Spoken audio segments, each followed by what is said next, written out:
Shumë faleminderit të nderuar kryetare e seancës, nderuar kolegë deputet, nderuar profesionistë dhe ofertues të shërbimeve. Sektori i shërbimeve në Republikën e Shqipërisë përfaqëson një pjesë të rëndësishme në prodhimin e brendshëm bruto. Ai kontribon me gati 50%, 48 deri në 50% të prodhimit brendshëm bruto dhe angazhon më shumë se 500.000 të punësuar dhe pothuajse 250.000 profesionistë. Të gjithë që operojnë brenda një kuadri rregullator që sot është i njohur, por nuk është i parafruar me atë të Bashkimit Evropian. Përvoja e zbatimit dhe vlerësimet që ka bërë Komisioni Evropian brenda kapitullit 3 që përfshin më shumë se sa këtë projekt ligj, ka vërejtur se kuadri rregullator aktual nuk e plotëson lirinë e ofrimit të shërbimeve ndërkufitare. Procedurat administrative janë më të gjata, më të fragmentizuara, të paqarta dhe të ngarkuara, dhe bashkëpunimi administrativ midis administratave të Shqipërisë dhe vendeve të Bashkimit Evropian nuk janë formale dhe nuk janë të standardizuara. Sigurisht edhe kërkesat për licencim, autorizim apo kushte ushtrimit të profesioneve nuk i nishtrohet një testi të qartë proporcionaliteti. Këto janë parimet bazë për cilat u morë përsipër që të punohen mbi këtë projekt ligj dhe të parafrohen me atë të Bashkimit Evropian, duke siguruar që transferimi i shërbimeve në vendet e Bashkimit Evropian mundsohet në mënyrë të plotë, me të njëjtat të drejta, me të njëjtat lehtësi administrative, sikurse dhe për shërbime që ofrohen në këto vende.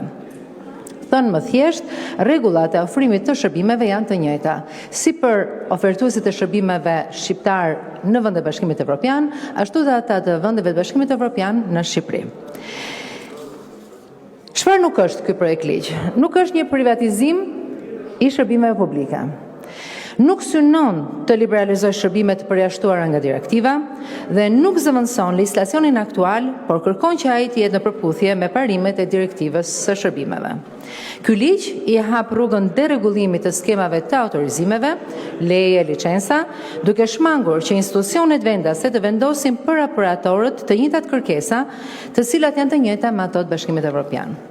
Ligji përforcon rolin e pikës së vetmet kontaktit. Kjo pikë kontakti prej kohësh në Shqipëri realizohet nëpërmjet portalit i Albania, i cili edhe në këtë rast do të marrë përsipër që të jetë vetmja portë institucionale, por njëkohësisht dhe elektronike, duke siguruar informimin e ofertuesve të shërbimeve, kryerjen e procedurave dhe formaliteteve, aksesin në asistencë dhe orientim. Cili është qëllimi, jo vetëm thjeshtësi në burokraci, por edhe transparencë dhe sa më shumë shërbim online për të gjithë ofertuesit, duke siguruar një transparencë gjithnjëmëritje dhe të drejtën për informim. Ligji vendos rregulla të qarta për rastet kur shërbimet ofrohen përkohësisht nga jashtë vendit, duke kufizuar ndërhyrjet administrative vetëm në rastet e justifikuara. Janë përcaktuar edhe cilat janë këto raste, dhe parimi bazë është se kufizimet nuk duhet përdoren për të mbrojtur tregun vendas. Ne jemi një treg i hapur tashmë, jemi pjesë e një procesi integrimi dhe të njëjtat rregulla do të aplikohen edhe për ofertuesin e shërbimit këtu në vendin tonë.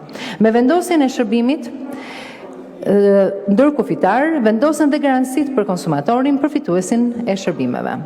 Vlen të theksoj se ky ligj normon qartazi se shtetësia apo vendbanimi i përfituesit nuk përbëj në asnjë rast kriter objektiv për tarifa shërbimi më të larta se vendasit. Ministria përgjegjëse për zbatimin, për nxjerrjen e akteve juridike, por dhe për zbatimin e këtij projekt ligji, do të jetë Ministria e Ekonomisë, dhe ky ligj vendos regjimin e bashkëpunimit të administratës me 27 vendet Bashkimit Evropian, të cilat do të normohen me aktet në ligjore në vijim.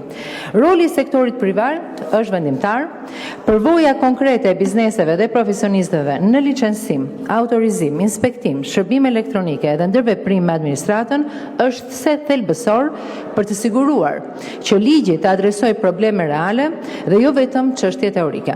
Konsultimi nuk shihet si formalitet, por si një bashkëndim i kuadrit të ri rregullator. Ky projekt ligj duhet shihet si një mundësi për përgatitjen graduale të ekonomisë shqiptare në tregun e brendshëm të Bashkimit Evropian, duke rritur besimin, konkurrentshmërinë dhe cilësinë e shërbimeve. Shumë faleminderit.